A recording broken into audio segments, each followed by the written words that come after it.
Good evening, I'm Mike Knetter, and welcome to the UW Now Livestream series, where we bring you experts from the UW community to talk about timely and important topics. We've got a good one for you tonight. We've just been through an election like no other, conducted during a pandemic, whose results have been disputed and whose certification was disrupted when a mob stormed the Capitol. I doubt any of us saw we would ever see that. Where do American democracy and our political parties go from here? Is there any hope of bipartisanship on the horizon? Will the three branches of government remain in healthy balance? What policy initiatives can we expect from a Biden administration, and will they sail through Congress? Joining me tonight to discuss these and other questions are three experts from our storied political science department at UW-Madison. David Cannon is a professor of American politics. Ryan Owens is the George C. and Carmela P. Edwards Professor of American Politics and the director of the Tommy G. Thompson Center on Public Leadership. And Susan Webb Yaki is the Collins Bascom Professor of Public Affairs and Political Science and director of the La Follette School of Public Affairs. I want to thank all of you for joining us tonight on such an important topic. And I have to say, it's great to work at a university like ours, because not only is it great, but universities seem to be among the few institutions left where people with different points of view can actually have really well-reasoned and thoughtful discussions about important issues of the day. And this is certainly one of them. We probably have not had a topic on our show that's been more weighty than this. And I thank you for being here tonight. So, kicking things off this evening, our first guest is David Cannon. David joined us last November, actually, to discuss the election, and you may remember that show. He's a professor of American politics, editor of the Election Law Journal, and an affiliate of the Elections Research Center at UW. His research interests are in American political institutions, with a focus on Congress, race and politics, the president, and political parties. You might say the man of the moment with interests like that. He's the author of numerous books and articles, including Race, Redistricting, and Representation, an award-winning book on legislative politics, and The Dysfunctional Congress, the individual roots of an institutional dilemma, actors, athletes, and astronauts, political amateurs in the US Congress. Not the physical Congress in that case.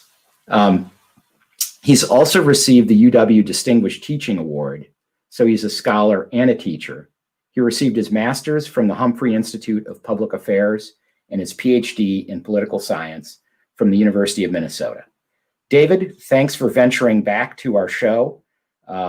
We've got a lot of issues to discuss, and I'm anxious to hear you kick us off with your thoughts. Thanks a lot, Mike. Yeah, thanks for having me. Really glad to be here to talk about these important issues. So I want to start with just some observations about the events of last week that were so shocking, I think, to all of us to see the Capitol being overrun like that, and the floor of the House and the Senate, and our leaders hiding under tables and fear for their lives. It really was, I think, one of the darkest moments in American political history for sure. And so I want to start by talking a little bit about the fragility of democracy, and something that we always have kind of taken for granted as the longest running democracy in the world, that we I think have always assumed that things will be fine. But it turns out that democracies are harder to maintain than you might otherwise think. That we sort of hit the high point, I think, of democracy around the world about 20 years ago, after the fall of the Soviet Union and the spreading of democracies in Eastern Europe, and then the Arab Spring, where we saw the same thing happen around the Middle East. Democracy seemed to be flourishing.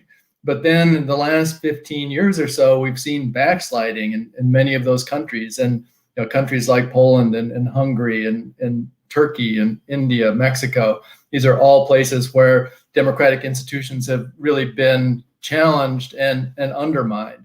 And so we were facing that, it seemed, in our country as well. especially with the events of last week. But I think last week also showed that our institutions are resilient. And, with the kind of challenges that we've faced as a country, since the election in November, where the results of that election have been contested by President Trump in court, we've seen I think the brilliance of our system of checks and balances and separation of powers designed by our founding fathers. The idea of James Madison of having the three branches of government existing to check each other to prevent tyranny, to make sure that no single branch would become too strong. And that we saw working quite well, I think, over the last 2 months, where the courts, both at the federal level and the state level, intervened to say, well, no, this election was a fair election. We had 60 different courts, ruling against the Trump lawyers who were trying to make argument that the election, was fraudulent, had been stolen from them. Turns out there was simply not the evidence to support that.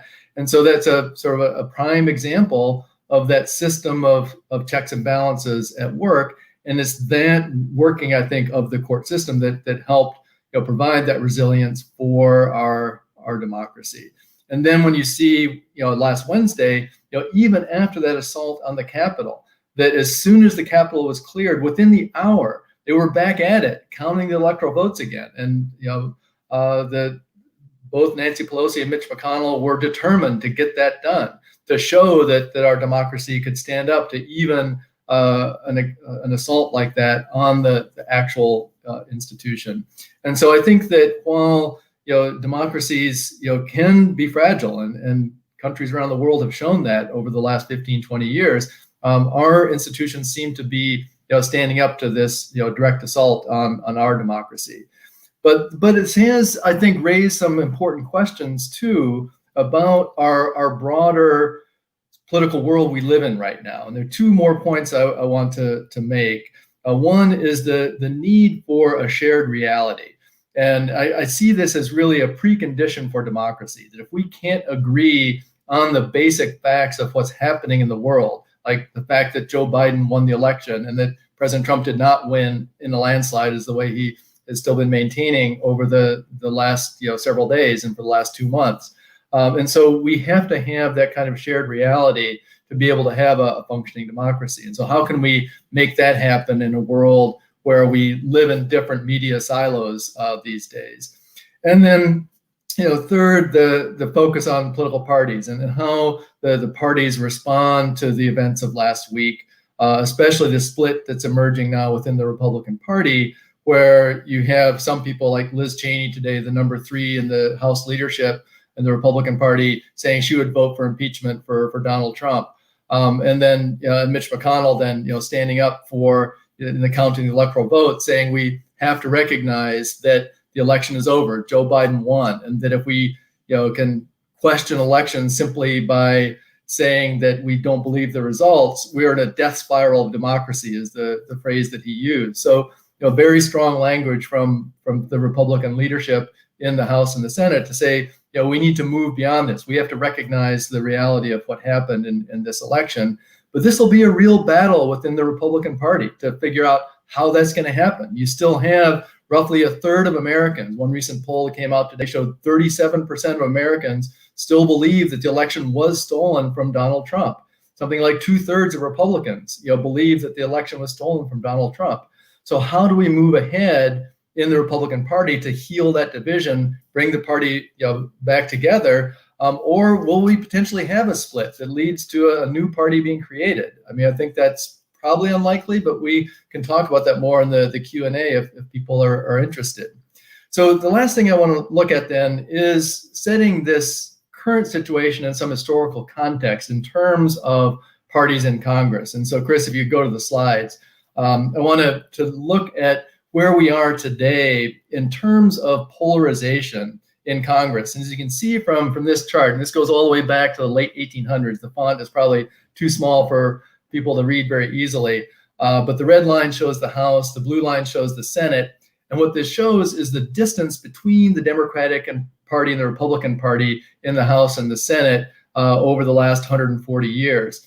And as a measure simply is based on the roll call voting of the members of the House and Senate, and is on a -1 to +1 scale, and it shows the distance between the two parties. And you can see that in the last 10, 20 years, the parties in Congress now are more polarized. They're farther apart than they ever have been in American history. You can go to the next slide. And this next slide shows then the current Congress with the complete division between Democrats and Republicans. So in other words, the most conservative Democrat in the House of Representatives is more liberal than the most liberal Republican. So there's a complete division, a complete separation between the two parties where there's literally no overlap. And the same thing would be true if I showed it for the Senate. If you go to the next slide, it shows this same thing, but historically going back all the way to the very first Congresses. And so this gets a little messy when you go back to the earlier history where we had more than two parties. But since the 1860s, we've had just the Democrats and Republicans. And what these two lines show here is the red line is the Republican Party in Congress. The blue line is the Democratic Party for the median position of that party within Congress. And you can see that the Republican Party has becoming more conservative over the last 30 years or so. Democratic Party has become a little more liberal. But the thing that's really interesting about this slide that shows again how unusual the situation is that we're in right now is this complete division between the two parties. You can see in the slide, if you go back to like the 1950s, 1960s, 1970s even, there's a pretty big overlap between the two parties. You can see each dot represents a member of Congress, and you see there's overlap between the red dots and blue dots. Like there were conservative Southern Democrats who were more conservative than the liberal New England Republicans, back in the mid part of the 1900s. That changes by the 1990s. By the 1990s, there is no overlap anymore. Again, you have that complete separation between the two parties. And then finally, I'll show you the next two slides will show broken down for the House and Senate, with the Republican Party separated and the Democratic Party. And you can see that the trend really started in 1968 for the Republican Party becoming more conservative, and they move more than a whole standard deviation basically towards the right in the conservative direction, whereas the Democratic Party, an interesting thing's going on. While the Democratic Party here is broken down into three different lines. The middle one shows the average for the Democratic Party. The light blue line above that shows it for Southern Democrats, where you have those conservative Southern Democrats through the mid part of the 1900s who were, again, more conservative than Republicans in some cases. They slowly get replaced by Republicans. So the Democratic Party, which had dominated the South since the Civil War, is slowly replaced by Republicans in most parts of the South.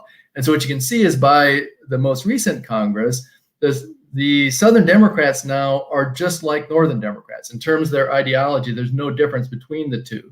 And because they're mostly coming from urban areas in the South, is the only place that Democrats are still winning for the most part in the South.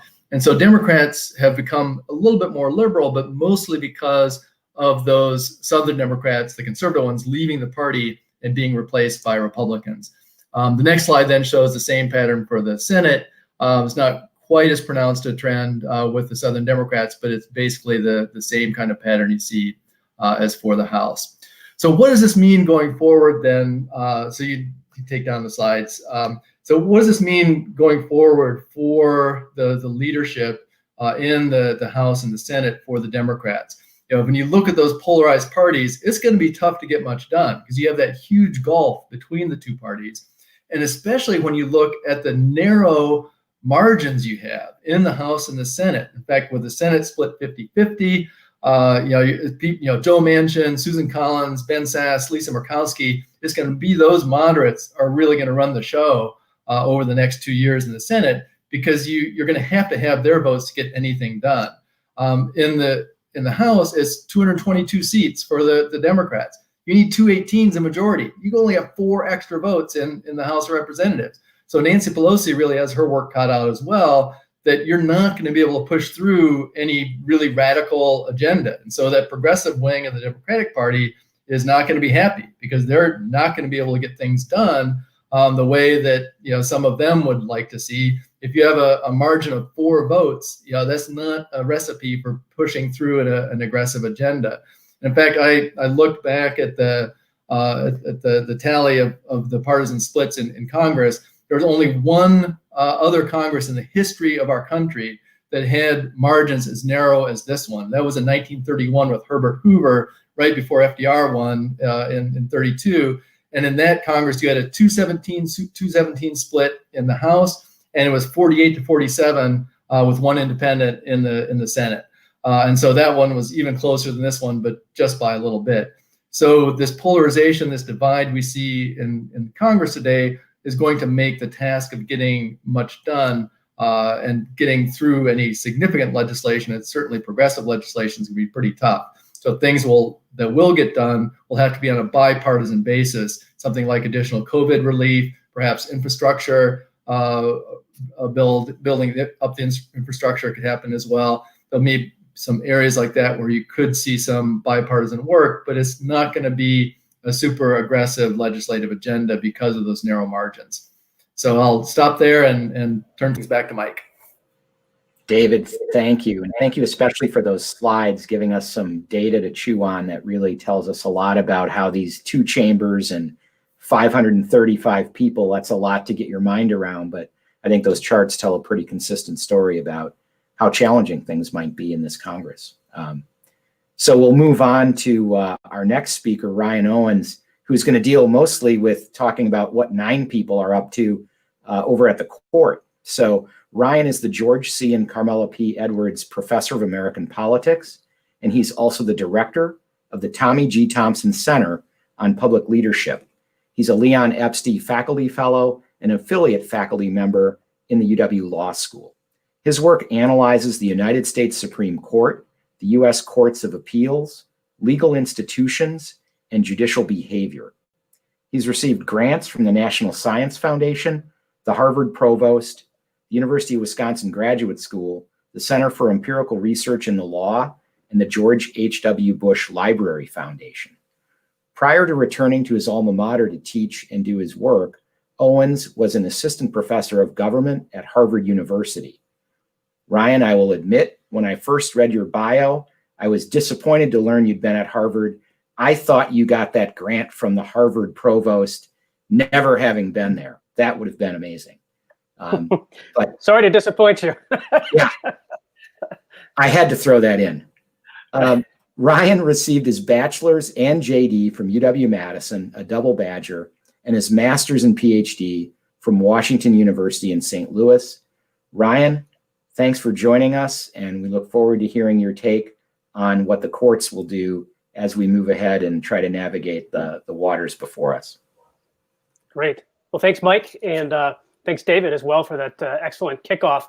So I'm going to talk a little bit about the courts tonight, but certainly can talk about anything else political related. I'm happy to do that. I, like all of my colleagues, follow what's going on right now, the institutional issues, as closely as we possibly can. And before I start and talk about the courts, I think it's probably worth just pointing out that we have some real problems right now as a country and as a state. People are worried, right? It's not all anger that's out there. A lot of it is worry. People are frightened. They're wondering what's going to happen next. I think there's a sense of helplessness that people haven't felt for a long time. We think about globalization and us losing control of the marketplace, but there are also other broader factors at play as well. Many people have attributed Donald Trump's success in 2016 in part to a reaction to the economic meltdown of 2008, sort of the latent consequences of that, with people not having addressed it in political office. So it's interesting. We've got a lot of problems. There's a lot of worry out there. But I think, as David suggested, there's also cause to be optimistic. We have a resilient democracy. We have institutions that were created for precisely these situations in which we find ourselves now. The framers of the Constitution knew that there would be times of stress. They understood that there would be times where people would come along where some factions supported them, some factions didn't, and they had to devise ways to keep us from ripping each other apart.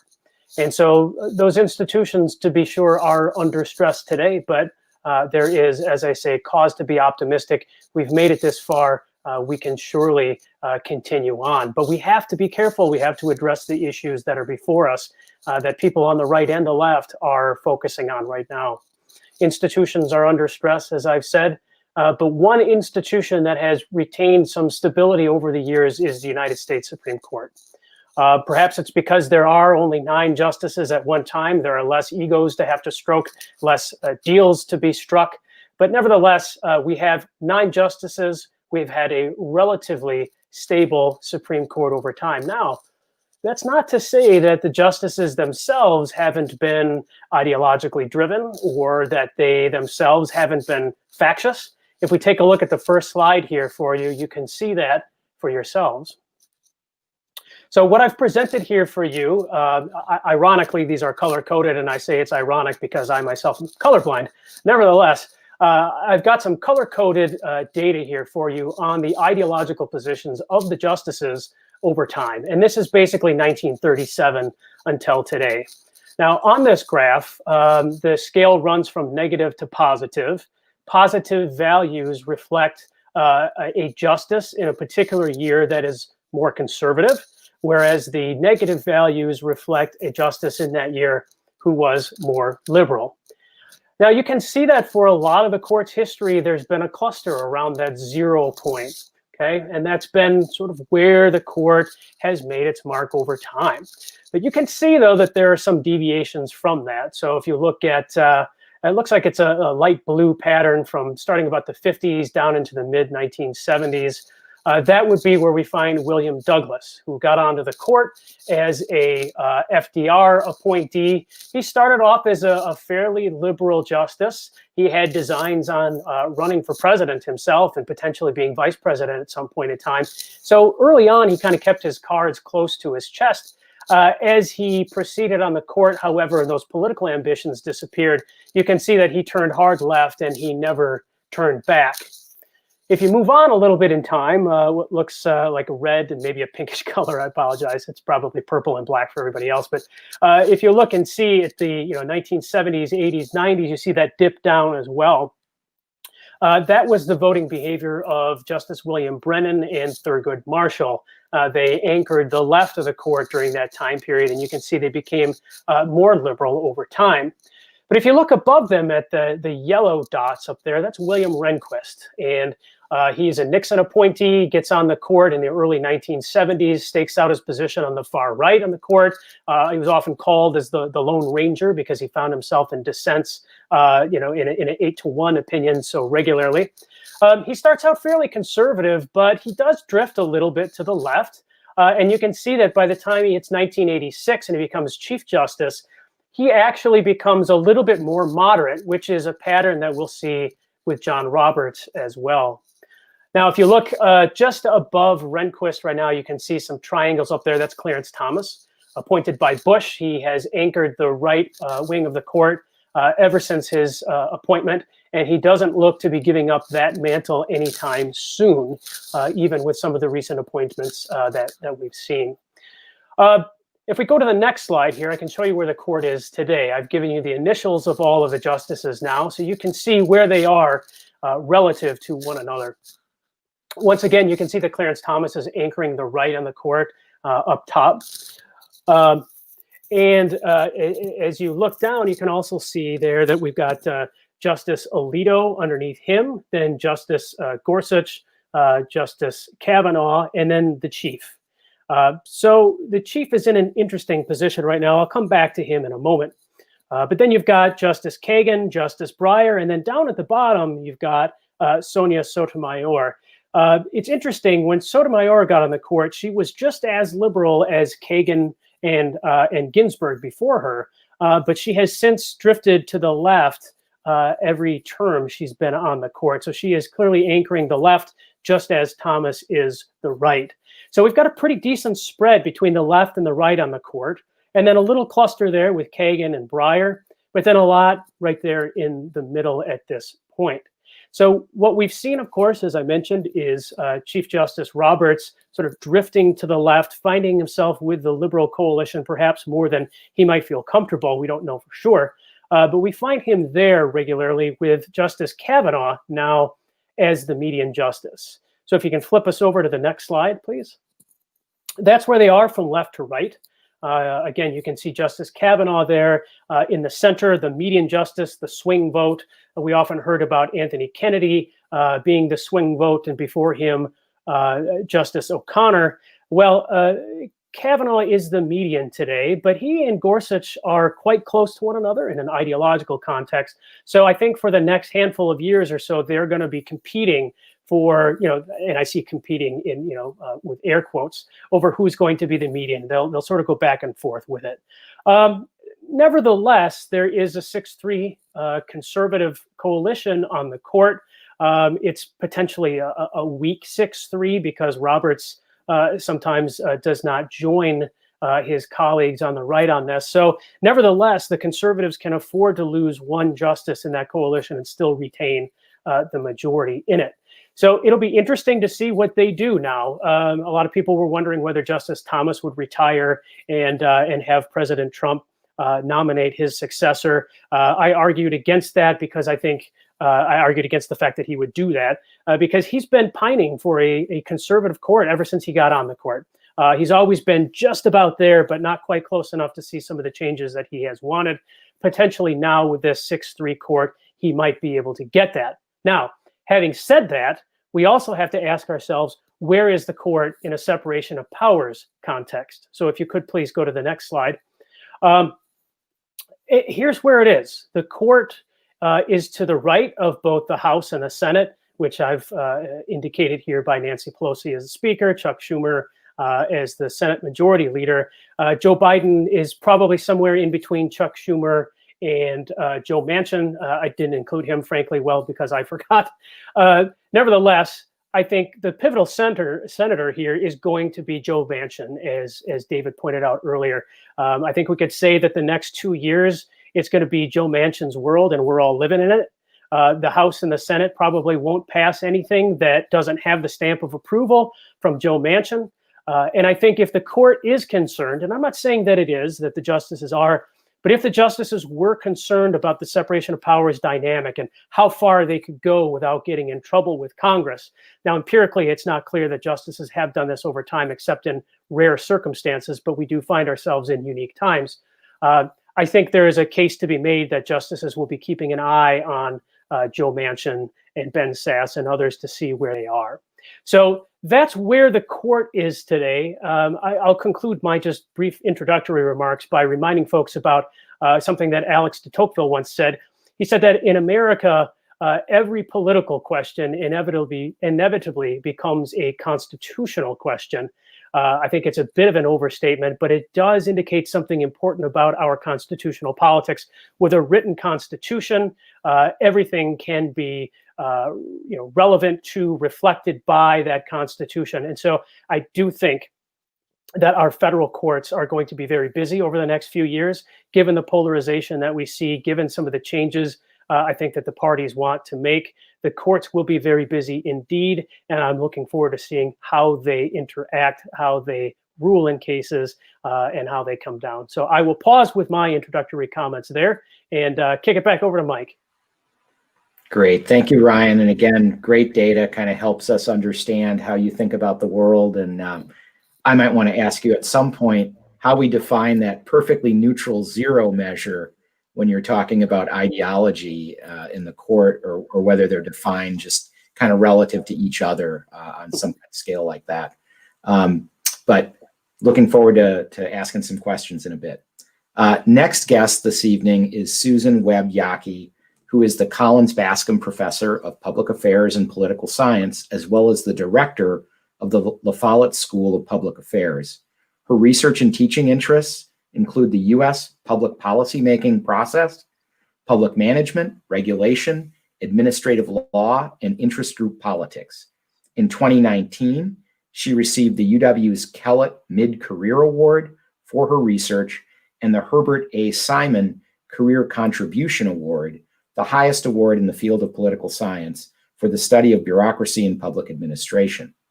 Her article, Clerks Are Kings, Partisan Alignment and Delegation to the U.S. Bureaucracy with Christine Paulus, won the 2017 Beryl Radin Award for the best article in the Journal of Public Administration Research and Theory. Yaki is an elected member of the National Academy of Public Administration and received both her master's and PhD in political science from the University of North Carolina at Chapel Hill. Susan, thanks for joining us and anchoring our relay tour through the politics of the country, and look forward to your remarks about how one person can be really important in this whole thing, the president. All right, Mike, thank you so much for that very kind introduction. I'm really thrilled to be here. I'm going to break with my colleagues and just talk a little bit in my entry remarks here. So first, I'm just delighted to be here, and what a topic we have together. Badgers have always been engaged with their community and with the issues of their times. And last week, at least for politics, was like none we've ever experienced before, at least during my lifetime. In short, the need for evidence-based and thought-provoking conversations around the future of politics and policy couldn't be more important. So I'm really delighted to be here. Thank you for having me. I'm also looking forward to your questions, so I'm going to keep my remarks pretty short. But to kick us off, I wanted to talk about some of the key tools that we might expect the new Biden-Harris administration to employ as they attempt to change the course of U.S. policymaking, which is really where my expertise lies. You know, David Cannon already mentioned today that we have no overlap in our members of Congress, right? We're going to have a hard time pushing through major legislative change. So how is policy going to get made? I'm going to argue that we can expect a large portion of policy change to take place through President Biden using his executive branch powers, what some scholars refer to as, quote, unilateral policymaking.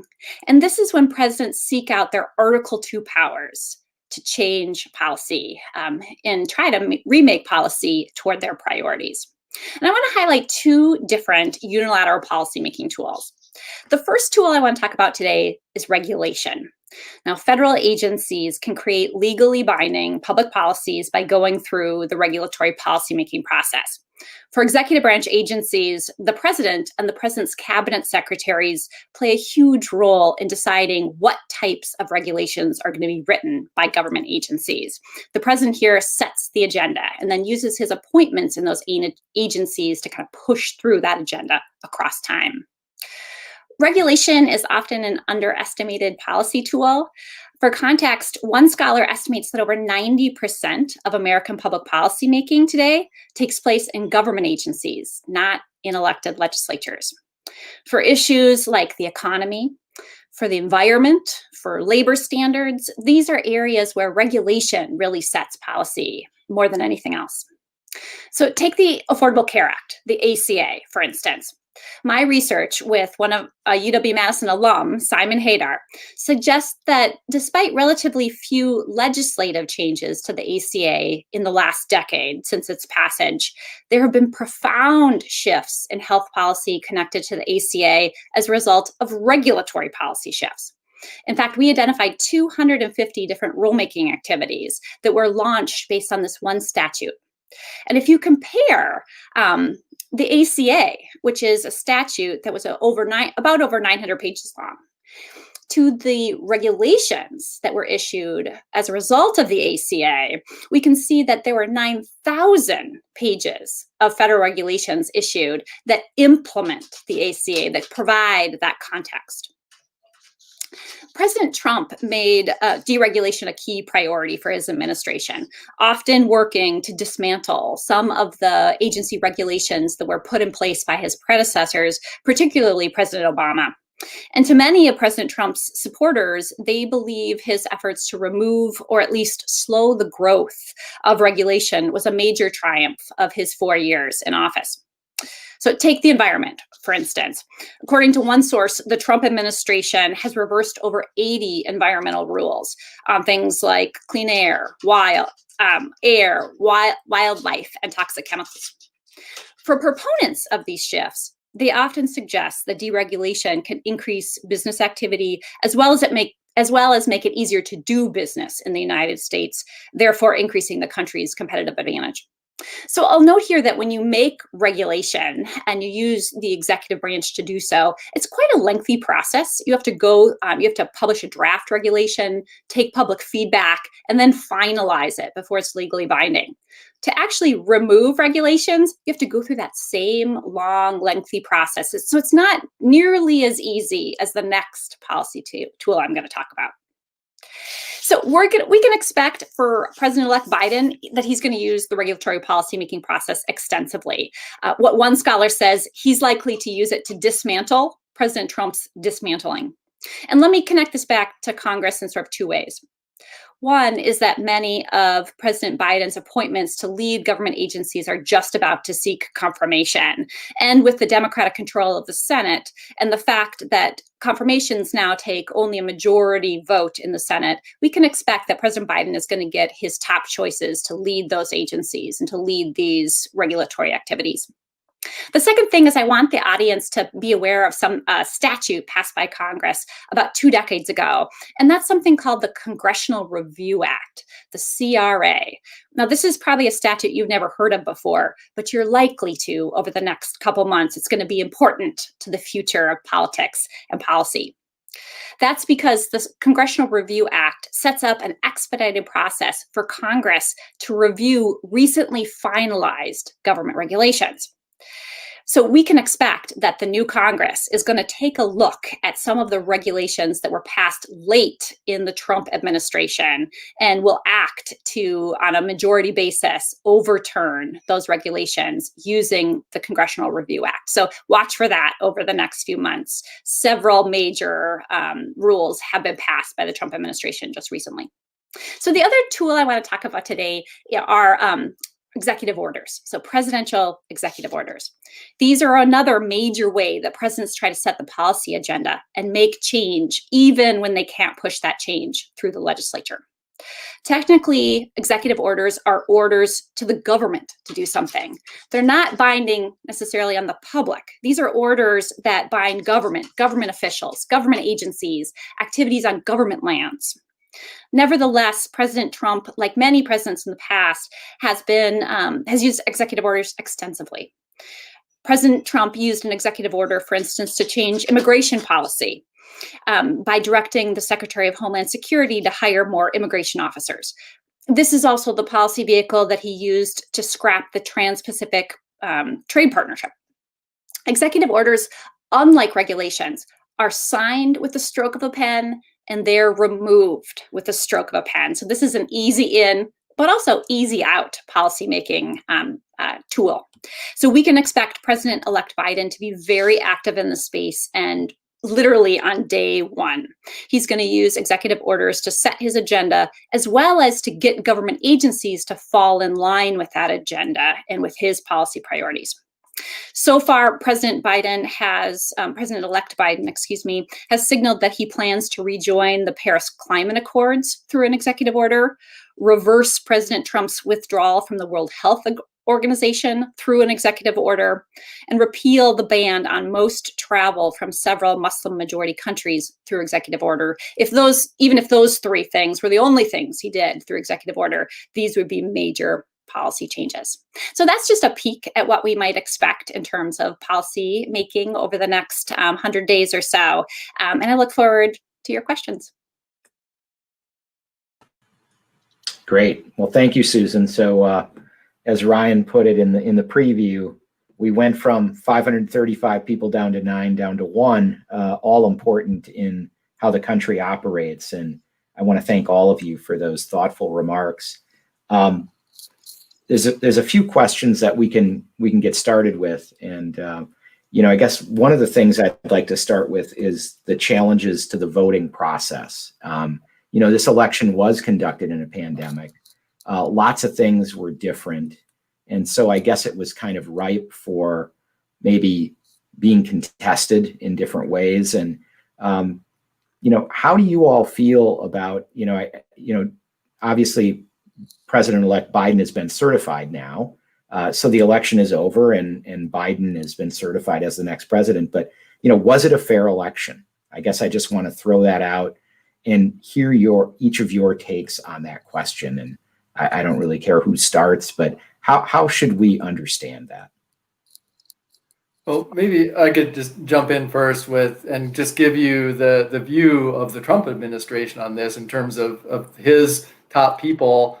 First of all, Attorney General William Barr said there was no evidence of systematic voter fraud that could have changed the outcome of the election. So the big Trump supporter all along, the leading lawyer in the country, William Barr says there wasn't enough voter fraud to overturn the election.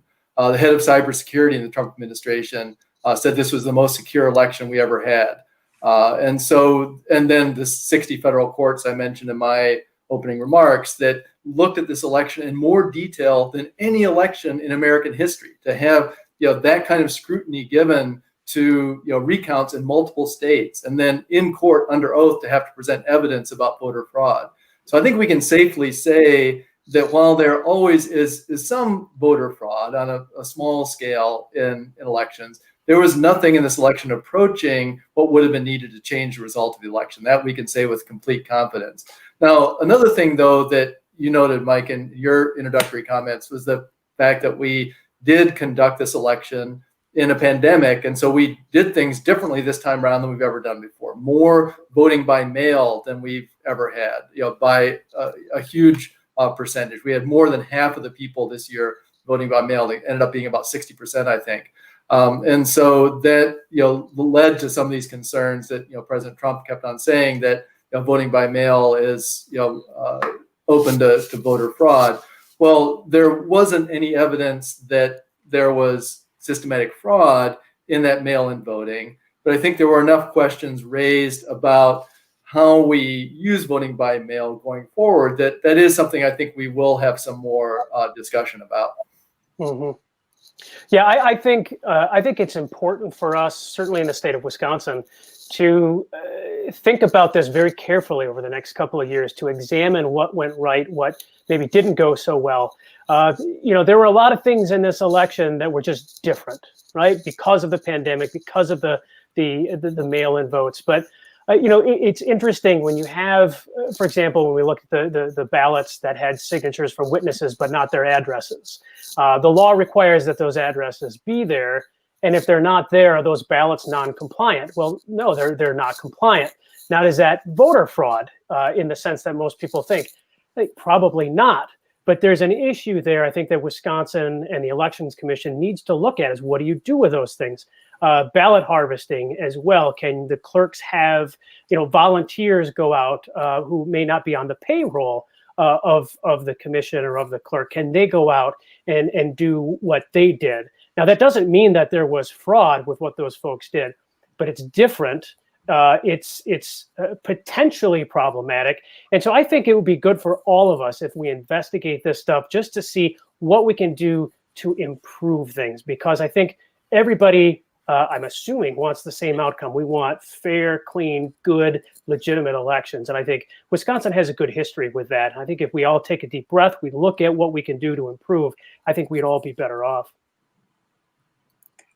Yeah, I think the only thing I would add to those wonderful comments is that voting is very communal, right? And especially during COVID, we have not been able to come together in so many different ways. And that is a piece, I think, that a lot of people were missing as part of their kind of civic participation, is that coming together.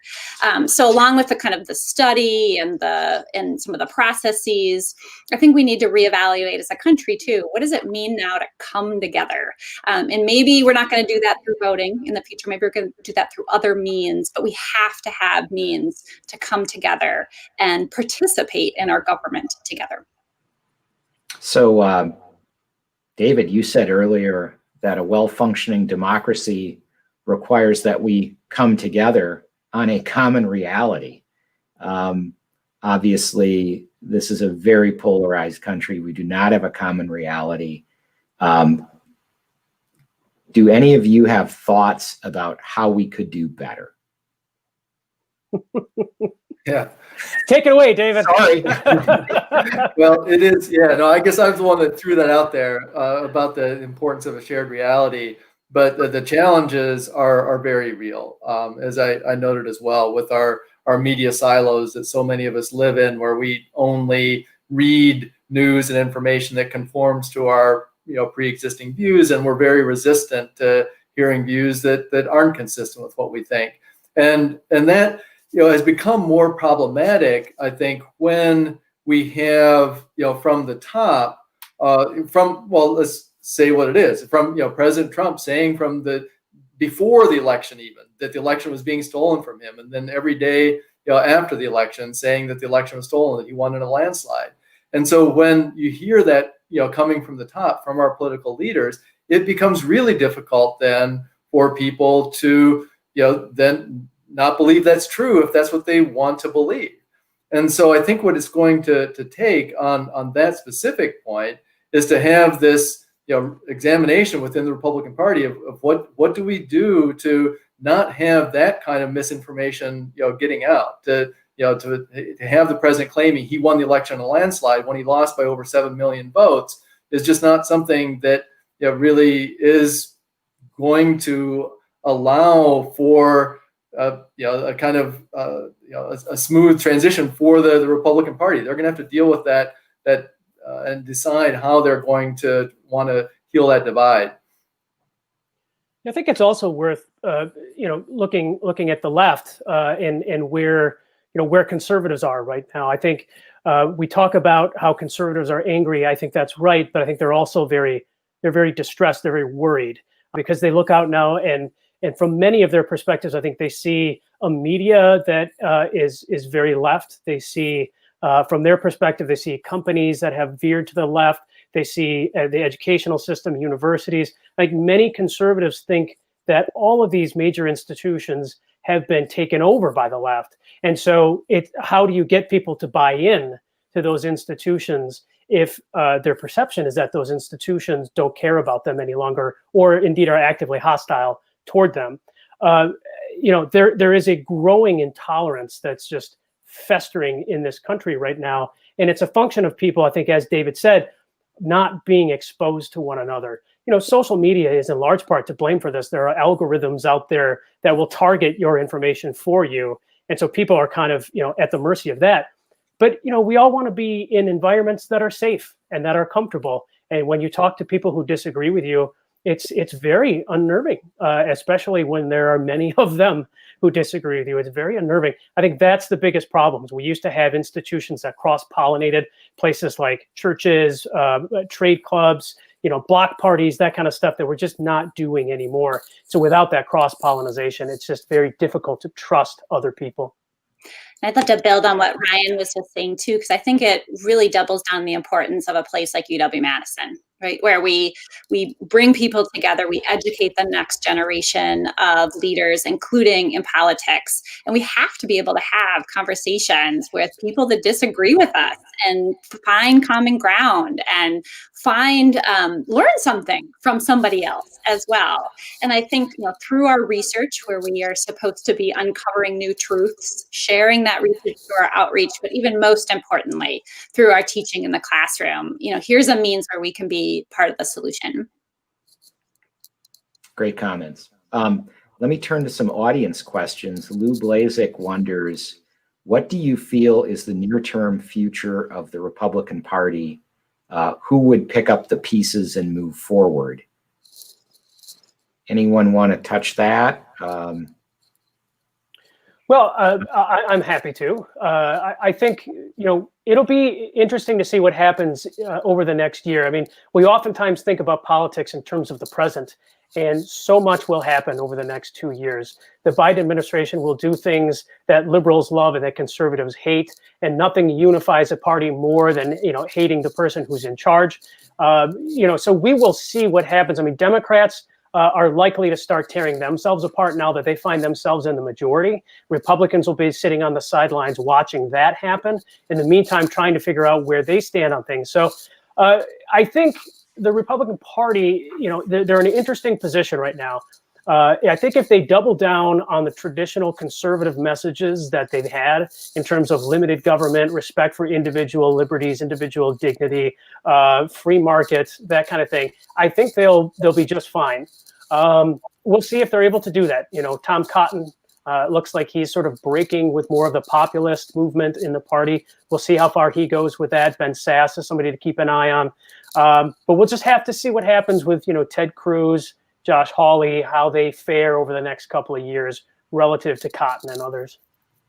And I think the big question is how if that old Republican Party can reemerge, the party of Ronald Reagan and the Bushes and Mitt Romney, and if that can reemerge as the traditional Republican Party that was based on the ideas of freedom, a free market, religious liberty, strong ties with foreign allies, an engaged role in the world, free trade, many of those things that really are not consistent with the Trump wing of the party.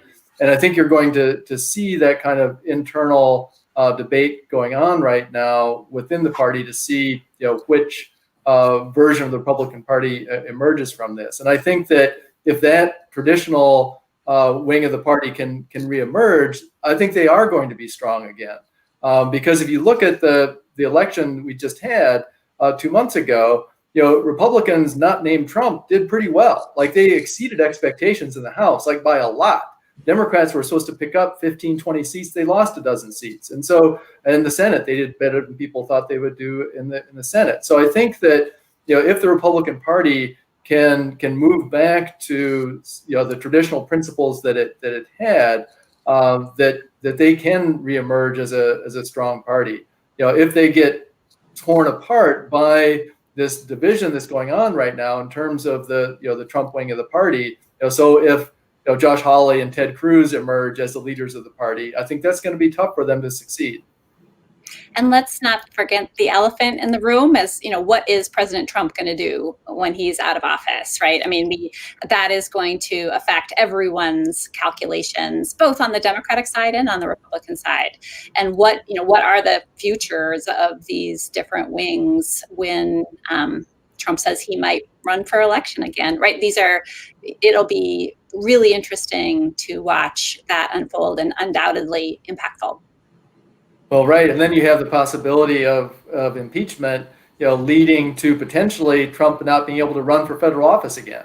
And here there's a dispute among constitutional scholars. And I'm curious to see what Ryan's view on this is. There was a op-ed today in the Washington Post by Bruce Ackerman saying that you need 2/3 vote to be able to keep someone from running from office who's been impeached. Whereas by tradition, it's been a majority vote. We've had two different federal judges who were prevented ever from running for federal office by a simple majority vote, not the 2/3 vote.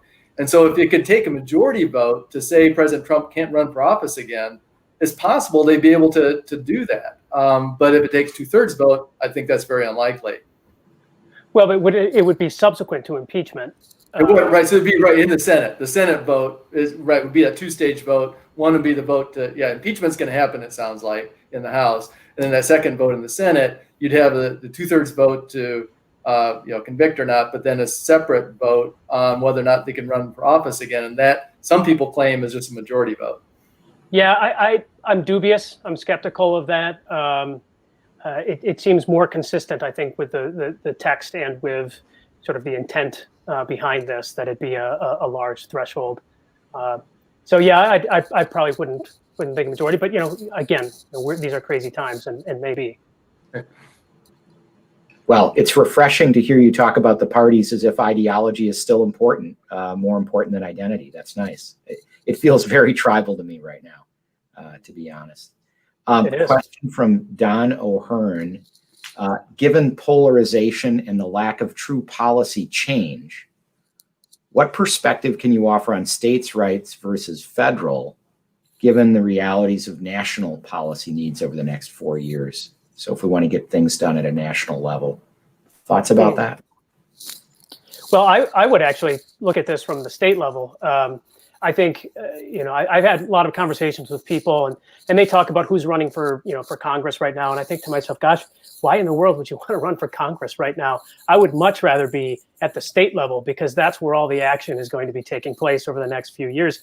Given the partisan, polarization that we see, the deadlock, I think states are going to be real active seekers of change. So I think we're going to see the states step up and start doing a lot of stuff here. And Susan can probably tell you that they have been doing that already over the last few years, I suspect. Yeah, I agree with Ryan. I think there's going to be a lot, the policy innovation and change is going to be at the state level. And the hope is that our federal government is going to learn from some of the policy mistakes, as well as the policy positive changes that are made at the state level. Yeah, we were talking at the beginning about the resilience of our democracy. Well, this is another place where I think it is a real strength of our political system, is our system of federalism. That our states have been called the laboratories for democracy, where we try out ideas at the state level, and then things that work at the state level are adopted nationally. So welfare reform, as Tommy Thompson was one of the key forces behind welfare reform at the state level, that ended up basically being adopted in the Clinton administration in the 1990s. You look at healthcare reform, that the Obama's healthcare plan was modeled pretty much on Mitt Romney's plan in Massachusetts. And so you see that happening over and over again, where the states are the laboratories of democracy and the sources of a lot of policy innovation. So I think Susan and Ryan are exactly right that there's more chance for probably policy change at the state level than in Washington right now. Let me tie two things that David just said together, and that is, he mentioned TANF, or some of the work requirements that were passed around welfare reform in 1996 under Clinton. He mentions the ACA under Obamacare. Interestingly, at the national level, both of those policy changes took place through reconciliation, or at least part of Obamacare took place through reconciliation. David, why don't you say a little bit about what reconciliation means right now for federal policymaking? Yeah, no, really good point, Susan. And that is that we tend to think about the Senate as needing 60 votes because of the filibuster. But what the reconciliation process does, it allows things to pass with simple majorities of 51 rather than 60.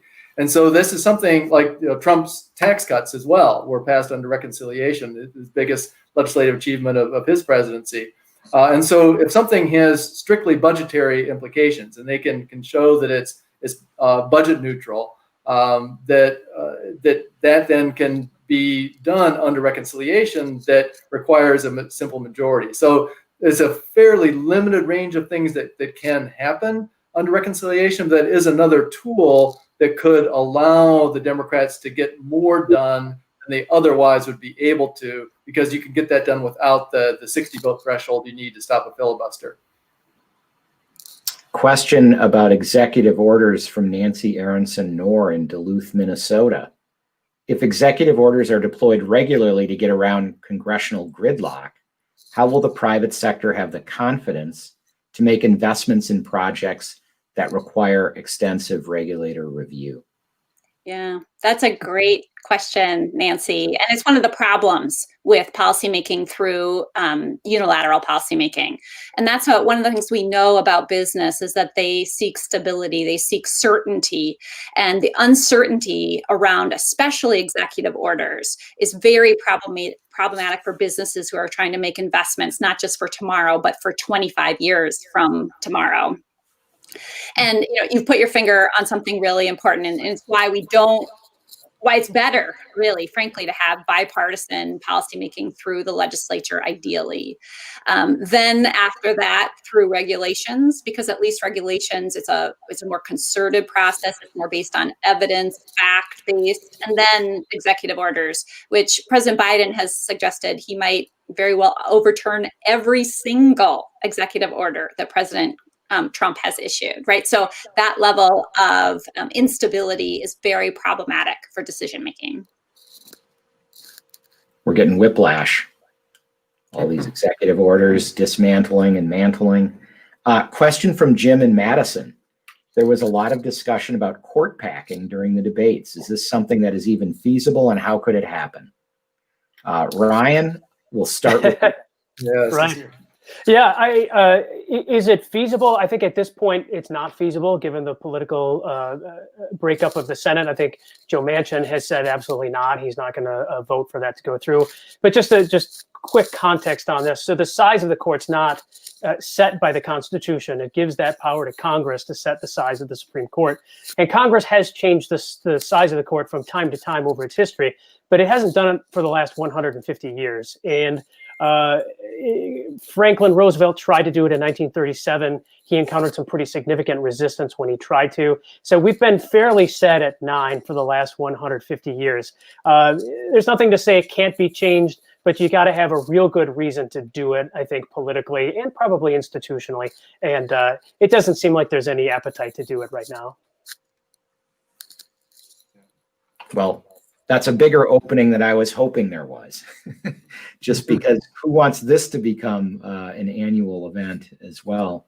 Well, that's the thing. Yeah, if one party does it, then the next time the other party gets in, they're going to do it, and you'll have a ratcheting up effect. And pretty soon, you've got a court of 55 people, and the question we had before about stability, that goes out the window as well. So it's problematic for many, many reasons. You've all referenced what were pretty disturbing events on Capitol Hill. Have any of you worked on the Hill or have any kind of close personal connection that gave you a window into just how frightening that scene was?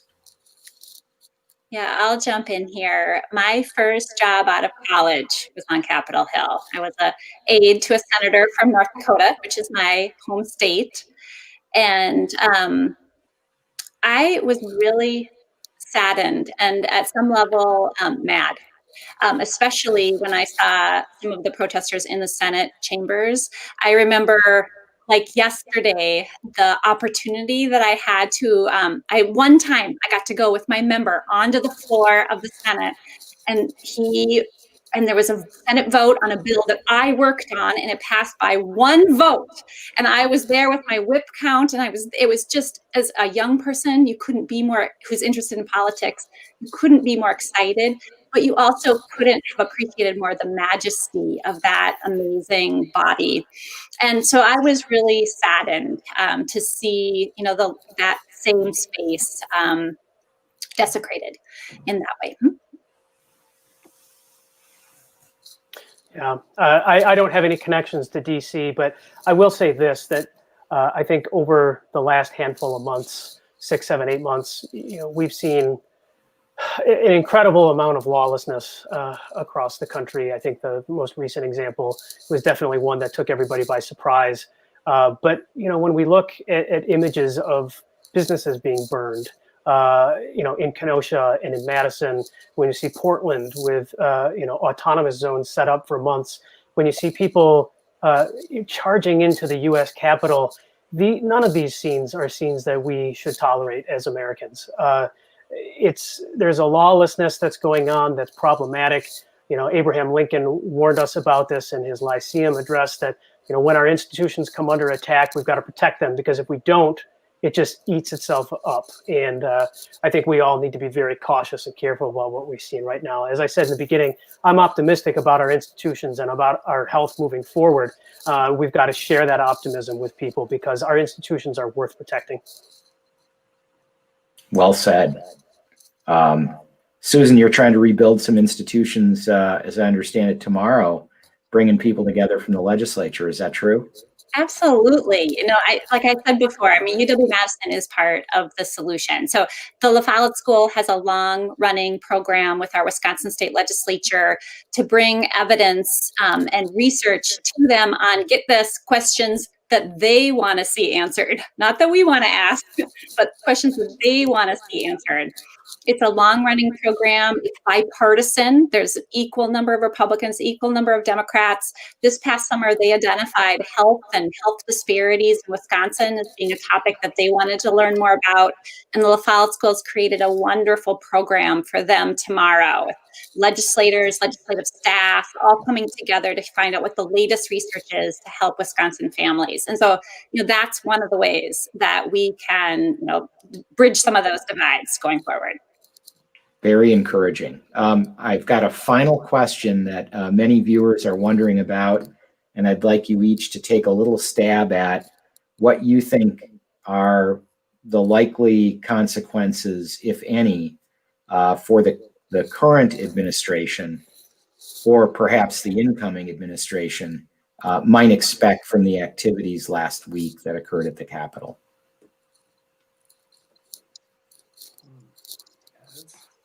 Well, I think the one of the big things that we're going to see is in Congress, they definitely were shaken by this. That you hear a lot of the members talking about very personal terms.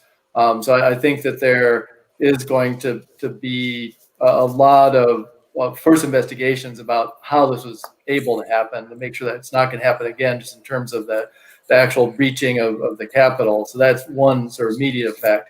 But I think a bigger effect is one that I share Ryan and Susan's optimism too about the future of our democracy. Because one thing I think this has done is it's shaken people up enough to make them realize there are costs to our divided rhetoric. There's a real cost to the division that we have, and we saw that in very visceral terms last Wednesday night. So I think there's a desire to try to figure out how to make this work better, whether it's restoring more confidence in our elections, whether it's really trying to find some policy areas where there can be some bipartisan work. So I'm hopeful that they'll see this as the warning sign that it is, that we really need to think more about how we can work together to heal the divide that created this in the first place. I guess I'll jump in. Oh, Susan, go ahead. I'll jump in next. And so Quinnipiac University put out a poll since, subsequent to the storming of the Capitol, and 31% of its survey respondents think that President-elect Biden is going to be able to unite the country. And I'm just pulling for those 31. We have a president-elect who did run on a message of trying to pull people together to try to be the president for folks that voted for him and folks that didn't. And we are going to need to find ways to communicate and to represent people of all factions if we want to have success in the next 4 years. And I'm pulling for this number to be higher in the next year. Yeah, I think those are great points. I'm hopeful as well that the rhetoric gets toned down a notch or two. I think, look, we have very fundamental disagreements in this country and in this state with different perspectives. And that's, I think, a good thing, right? We want the parties to stand for something. And I think we want to be able to vote based on a choice, not an echo, if I could, rephrase Barry Goldwater from, 1964. But the point is, I think we can have very healthy discussions about our differences without them having to get personal and existential. And what I would like to see happen over the next couple of years is that for those people who are really energized, that are motivated, that are worried, that are frightened, find a good outlet for those fears, concerns, rather than complaining on Facebook or hunkering down. Get out and run for office. Go out there, try to make change. If you don't like what's going on right now, find the appropriate outlet, change things to the extent that you can. So run for office, vote for people, do what you can to effectuate change, even at the local level, because I think people will find out that they have more power than they thought they did if they just get involved that way. A healthy outlet for a healthy democracy, I think, is going to make for a very better future, a much better future, I should say. Well, I would recommend they study political science at UW-Madison because this has been a fascinating evening. I really want to thank you all for not only your time, but putting a lot of thought into this. It's a very weighty topic, not easy to discuss. And I'm sure people might take issue with some of the things that were said tonight, but we've got to be able to speak our minds. And I thank you all for doing that, and I hope you're right. I hope, David, that the costs of our divisiveness were registered in a different way last week, but we'll see who can make the first move and whether people will feel it's genuine and whether we can actually use this moment. There are a lot of senior people among those 535 in Congress that I think could step up, but we're going to need to see something different. Let's hope we do. That would be fantastic. So thank you all for such a great program tonight. And I'm sure I'll see you back either in person or in this format again, not too long. So thanks. Thanks, All right. Mike. Thanks, Mike. Yeah. And thanks to our audience for joining us this evening. We had a lot of competition. I know there was a Badger game against Michigan. I don't know how that went, but there was a State of the State address by Governor Evers. So if you haven't already, please make sure to subscribe to the Wisconsin Alumni Association YouTube channel so you can easily find our programs and even revisit past programs if you missed them. The UW Now will be back again next Tuesday, January 19th. We hope to put together a program that looks at the history of social and political movements in America and around the world. So if you can join us, please do. In the meantime, thank you, and on Wisconsin.